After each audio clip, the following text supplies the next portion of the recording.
अस्सलाम वालेकुम प्यारे बच्चों। आज हमने क्लास 5 की जो उर्दू है उसका बाब 1 दुआ वो हम उसकी रिवीजन कर रहे हैं और आज हमने उसके कवायद करने हैं। आज हम उसका पेज जो नंबर है 3 वहाँ पर है। आपने कवायद में सबसे पहले जो आपको बताया जाए, पीछे क्वेश्चन आंसर किए थे, अब कवायद हैं। कवायद में है उर्दू में हम्मानी अल्फाज है। कवायद में जो हमारा टॉपिक है आज हम्मानी अल्फाज के बारे में हमें डिस्कस करना है। तो लिखा है उर्दू में बहुत से ऐसे अल्फाज हैं जिनके एक ही मानी होते हैं, हम उन्हें हम्मानी अल्फाज कहते हैं। कि बच्चे उर्दू में इतने कुछ लफ्ज़ ऐसे होते हैं कि जो बोलने में वो डिफरेंट होते हैं, लिखने में भी वो डिफरेंट होते हैं, लेकिन उनका मीनिंग सेम होता है, तो उनको हम कहते हैं हम्मानी अल्फाज। तो आपके पेज नंबर 3 पर आपको पहले ऊपर बताया गया है कि हम्मानी अल्फाज क्या होते हैं। वो अल्फाज जो लिखे और बोले अलग अलग जाते हैं, उनकी बनावट अलग होती है, लेकिन उनका जो मीनिंग होता है वो सेम होता है, एक ही होता है। अब उसके बाद आपकी जो आपको पेज नंबर 3 पे 2 आपकी सरगर्मियाँ हैं। पहली सरगर्मी है आपकी कि नज़म के दर्ज झैल अल्फाज के हम्मानी अल्फाज लिखें। आपने नज़म के जो दर्ज झैल ना आपको पेज नंबर 3 पर उन्होंने एक अलग से कॉलम बना दिया है, वहाँ पे उन्होंने आपकी नज़म के कुछ जो है वो लफ्ज़ अल्फाज लिख दिए हैं और कहा है कि इनके हम्मानी अल्फाज आपने लिखने हैं।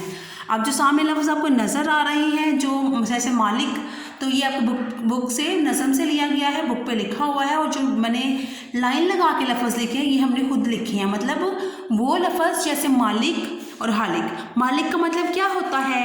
पूरी दुनिया का मालिक। जैसे अल्लाह ताला के बारे में कहा गया है मालिक कि तमाम कायनात का मालिक, उसको बनाने वाला, उसको चलाने वाला, उसकी हर चीज़ का मालिक।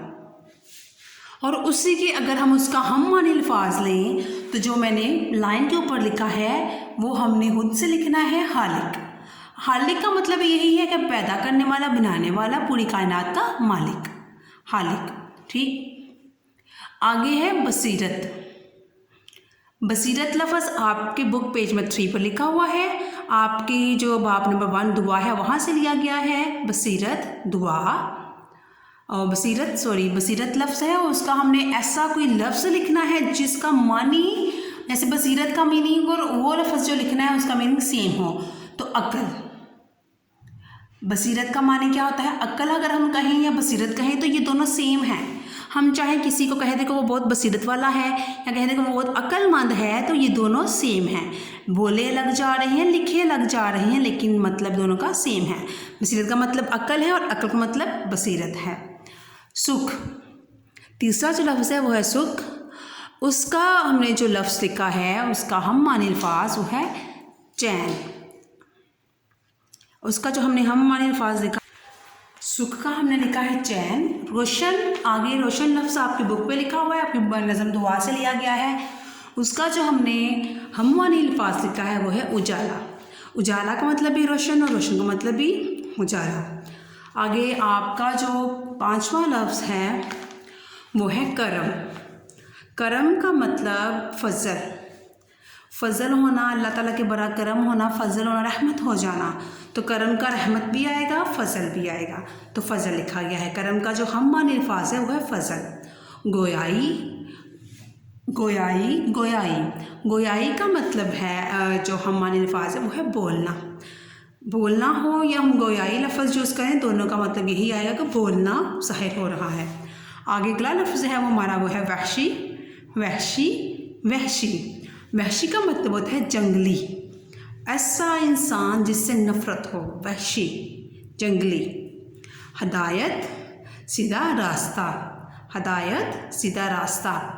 तो प्यारे बच्चों ये आपकी सरगर्मी 1 थी पेज नंबर 3 के ऊपर। अब पेज नंबर 3 के ऊपर ही आपकी दूसरी सरगर्मी है जो कि आपने करनी है कि दर्ज झैल, वो ये है कि दर्ज झैल हम्मानी अल्फाज को हद के ज़रिए मिलाएं और किसी एक जोड़ी को जुमले में इस्तेमाल कीजिए।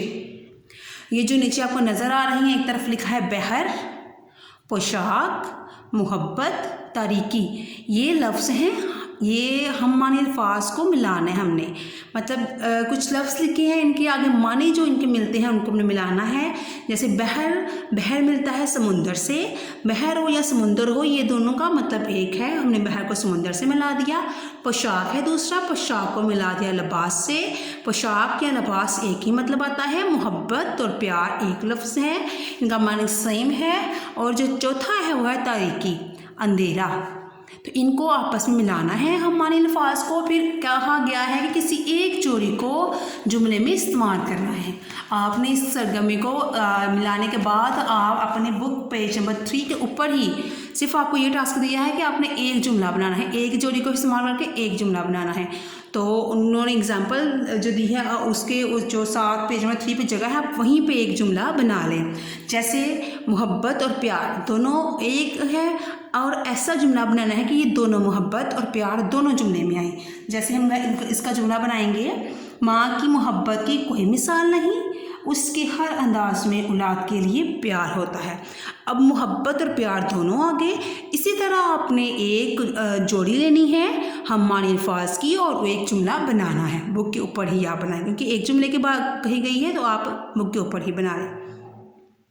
फिर एक दफ़ा सुन लें कि माँ की मोहब्बत की कोई मिसाल नहीं, उसके हर अंदाज में औलाद के लिए प्यार होता है। तो ये एक जोड़ी हमने इस्तेमाल करी, मोहब्बत और प्यार। ठीक इस तरह का आप एक और जुमला बनाएं। और आपके पेज नंबर जो है पेज नंबर 4 की जो बात है वहाँ पे तहलीकी लिखाई है। तहलीकी लिखाई है आपका आ गया है कि आपने उस पेज नंबर 4 पे लिखा है कि आपने पहले भी नज़में लिखी हैं, आज हम एक नए तरीके से नज़म लिखेंगे। आपने देखा होगा कि इस नज़म दुआ के हर दूसरे मिसरे का आखिरी लफ्ज़ एक ही है, साईं। शायरी की ज़ुबान में हम इसे रदीफ़ कहते हैं कि जो नज़म जो शायरी हो जिसके एंड पे एक ही लफ्ज़ आ रहा हो उसको हम रदीफ़ कहते हैं। जैसे पीछे आपने दुआ पढ़ा तो वहाँ पे हर एंड वाले लफ्ज़ पे जो मिसरा था, जो लफ्ज़ था वो साईं था, तो वो क्या थी, वो रदीफ़ थी। अब बच्चे आपके लिए इन्होंने 2 लफ्ज़ दे दिए हैं कि आपने इन 2 लफ्ज़ को, इन 2 रदीफ़ को यूज़ करना है और 4 शेर बनाने हैं। ठीक 4 शेर आपने बनाने हैं, उसके लिए 2 उन्होंने आपको दे दिए हुए और 2 आपने खुद बनाने हैं। ये जो उन्होंने लफ्ज़ दिए हैं तहलीकी लिखाई के लिए आपको रदीफ़ दी है, वो एक है फूल और एक है गे, फूल और गे। अब हमने फूल को यूज़ करके 4 शेर मैंने लिखे हैं जो आपके सामने हैं। वो ये है, दिन हुआ और खिल गए फूल, दिन हुआ और खिल गए फूल, कैसे अच्छे प्यारे फूल, दिल को बाएं सब ही फूल, दिल को बाएं सब ही फूल, रंग बिरंगे प्यारे फूल। अब इसमें देखें कि एंड वाला जो लफ्ज़ है वो फूल है, क्योंकि आपको उन्होंने दिया हुआ था लफ्ज़ फूल या गे, तो आपने एक सेलेक्ट करना है। चाहे तो आप गे वाला यूज़ कर लें और उसको यूज़ करके उसके 4 शेर बनाएं। मैंने फूल को यूज़ किया और उसके 4 शेर बनाए हैं। प्यारे बच्चों, आज का आपका काम ये वाला था। पेज नंबर 3 और पेज नंबर 4 पर ये रिवीजन चल रही है आपकी।